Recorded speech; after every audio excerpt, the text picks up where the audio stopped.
ఒకప్పుడు నెల్లూరు జిల్లా ప్రాంతం నుంచి రంగారాయుడు గారిని ఒక ఆయన భద్రాచలం వచ్చారు. ఆయనకి కోరిక, భద్రాచలంలో ఉత్సవమూర్తికి కళ్యాణం చేసేటప్పుడు వైరముడి అంటే ఇలా ఉంటుంది, ఆ వైరముడి చేయించాలి కిరీటం అని. ఎలా? పాపం ఆయన దగ్గర డబ్బు లేదు, వైరముడి చేయించాలని కోరిక. ఆయన రోజు రామ రామ రామ రామ రామ రామ రామ అని రామచంద్రమూర్తితో ప్రార్థన చేసుకు పడుకునేవాడు. సీతారామ కళ్యాణం దగ్గరికి వచ్చేస్తోంది, కొన్ని నెలల్లోకి వచ్చేసింది. రామచంద్రమూర్తి కల్లో సాక్షాత్కరించారు. బెంగ పెట్టుకోకోయ్, నీకు మీ తండ్రి గారు ఇచ్చినటువంటి ఇంట్లో మధ్య గది తవ్వు, అక్కడ 6 మణులు ఉంటాయి, ఆ 6 మణులు తీసి నాకు వైరముడి చేయించన్నారు. ఆయన తిన్నగా వెళ్లి వాళ్ళ తండ్రి గారు ఇచ్చినటువంటి ఇంటి మధ్య గది తవ్వించారు. 6 మణులు దొరికాయి. 6 మణులతో వైరముడి చేశారు. కంసాలులు అన్నారు, ఆ మధ్యలో ఒక్క మరకతమణి వేస్తే అందం వస్తుంది, ఆ మరకతమణి లేకపోతే ఇది పిడితే అందం రాదు అన్నారు. ఎక్కడొస్తుంది మరకతమణి?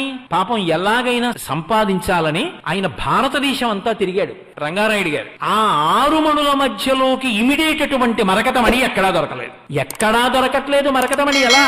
ఆయన బెంగపెట్టుకున్నాడు.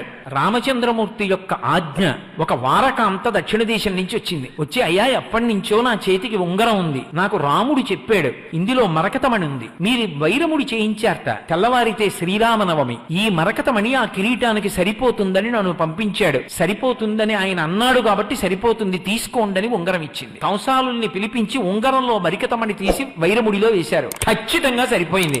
ఇప్పటికీ భద్రాచలం సీతారామ కళ్యాణంలో ఆ వైరముడే పెడతారు. అంత సత్యం. అందులో ఇంకా ఏమీ మీకు సందేహం అక్కర్లేదు. మహానుభావుడు పలుకుతాడు, గోదావరి తల్లి పలుకుతుంది. అందుకే వామాంకస్థిత జానకీ పెరిలి సత్కోదండ దండంకరే చక్రం చోద్భకరేణ బాహుయుగడే శంఖం శరం దక్షిణే బిభ్రాణం జలజాత పత్రనయనం భద్రాద్రి మూర్ధిని స్థితం కేయూరాది విభూషితం రఘుపతిం సౌమిత్రియుక్తం భజే. ఆ రామచంద్ర ప్రభువే భద్రాచలంలో విలిచి ఉన్నాడు అని స్పష్టంగా శంకర భగవత్పాదాచార్య స్వామి వారు తన ప్రార్థనా శ్లోకంలో ఆవిష్కరించి ఉన్నారు.